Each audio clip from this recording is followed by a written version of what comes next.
So in this video, I want to talk about flipping houses during a market shift.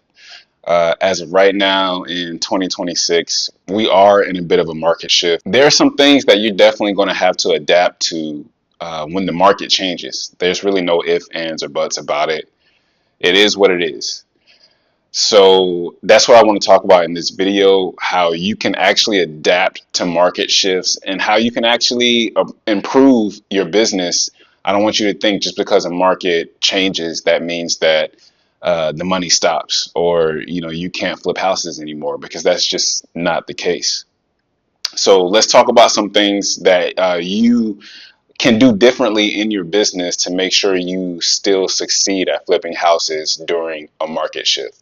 So during a market shift, you're going to have to comp properties differently than you would have during a hot market.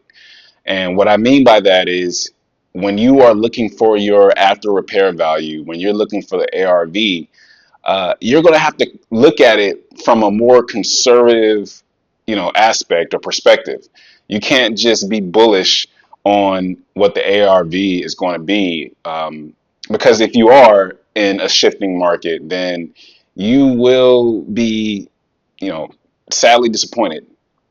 So this is what I mean by comping properties differently. So when you're doing comparables on a property, you want to look at the recently sold. All right, and you want to be as recent as possible, especially in the shifting market, before you can go out to maybe 180 days and possibly further. But during a shifting market, you want to look at the most recently sold comp. All right, ideally, you want to stay between 30 and 90 days. But like I said, the most recent, the better. So if a property sold 2 weeks ago, you want to use that comp. That is your comp, okay? Because the appraiser is going to come in and use that comp as well.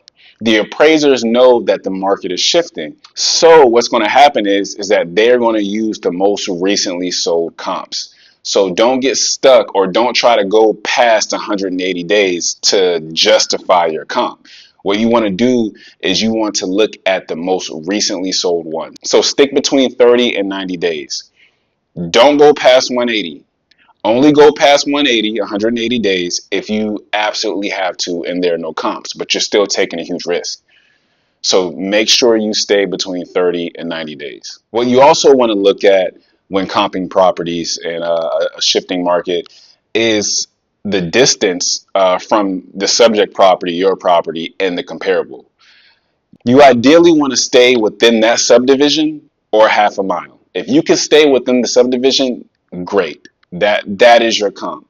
If there's nothing within the subdivision, go out, half a mile. After half a mile, go out a mile. You really don't want to go past a mile. Okay? Again, in a shifting market, you have to be conservative. You want to stay within the subdivision of your subject property. Okay, you really don't want to go past a mile, especially in the shifting market, because like I mentioned earlier, the appraiser is going to be looking at it this way as well. Again, don't try to justify your comp, okay, or don't try to justify the ARV by going past a mile, trying to find what you're looking for to make the numbers work. No, you want to stay within the subdivision. You want to stay within half a mile. And at worst case, go out a mile, but stay within that subdivision. What you also want to look at while running comparables in a market shift is making sure that you compare apples to apples or oranges to oranges. You want to make sure you find a property that looks exactly like yours and has the exact same characteristics as yours.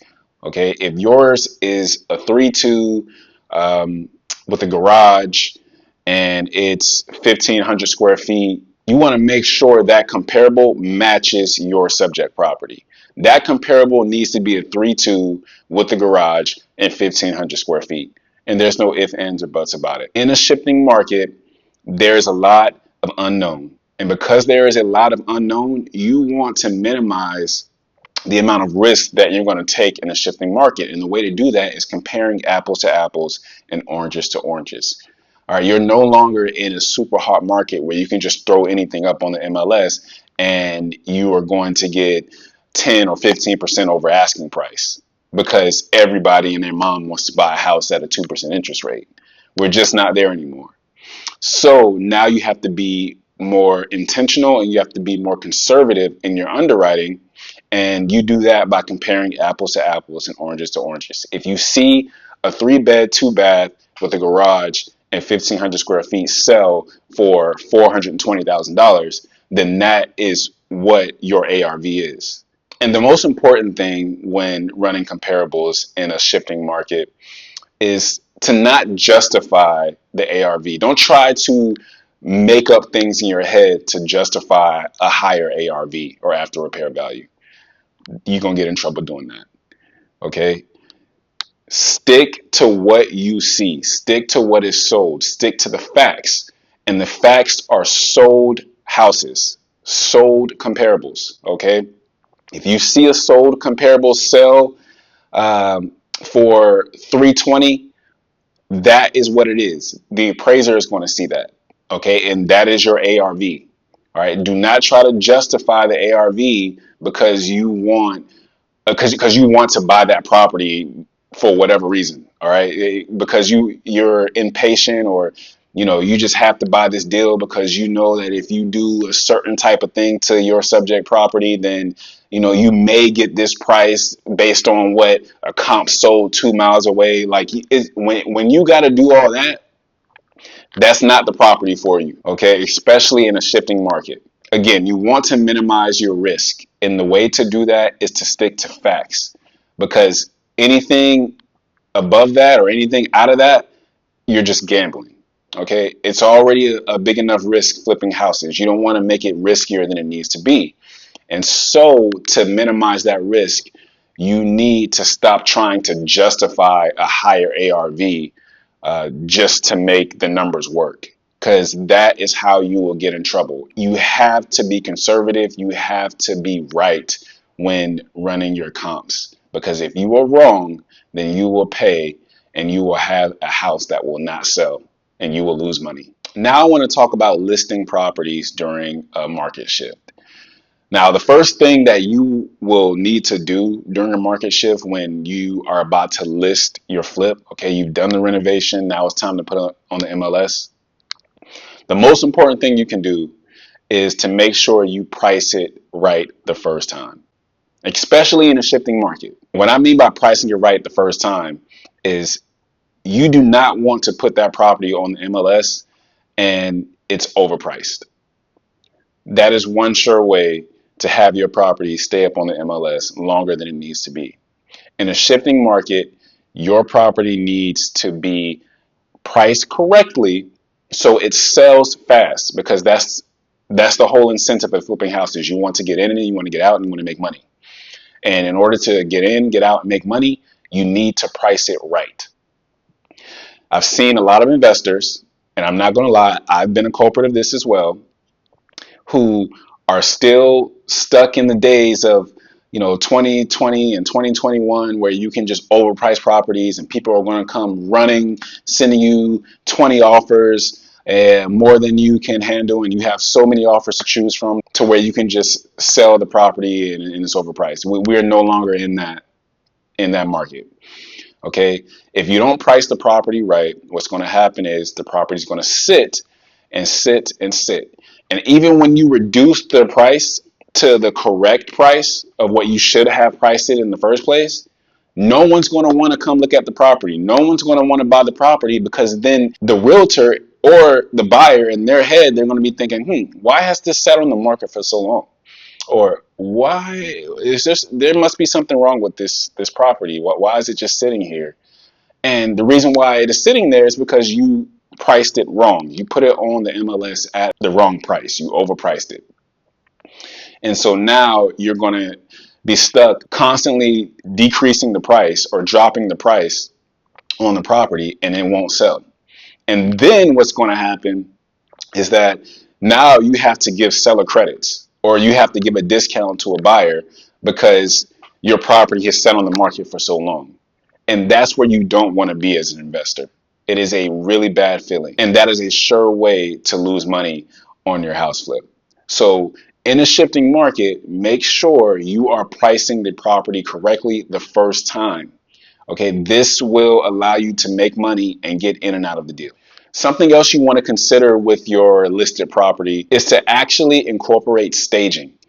If you don't know what staging is, all it is really just putting furniture inside of the property to make it look like someone lives there. Okay, you want a buyer to go in and kind of have an idea of what the property could look like with furniture inside. And that can really help sell the property. Instead of having an empty, vacant property, if you have nice property in there that is feng shui, if I'm saying that right, correctly, then that helps your property to sell faster because a buyer is going to be able to visualize what that property would look like with furniture inside of it.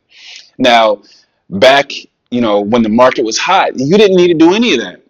In South Florida, in the inner city, you didn't have to stage anything. You could have just put something up on the MLS. It could be vacant and it didn't matter. But now we are in a market shift. Okay, so you're going to have to try a little bit harder to sell that property. All right, you're going to have to market your property a lot better than what you have been doing in the past when the market was, red hot. So try staging properties. Yes, it is going to be an expense. All right, it's not cheap, but make sure you incorporate that expense when you're doing your underwriting because now it is a buyer's market. It's no longer a seller's market.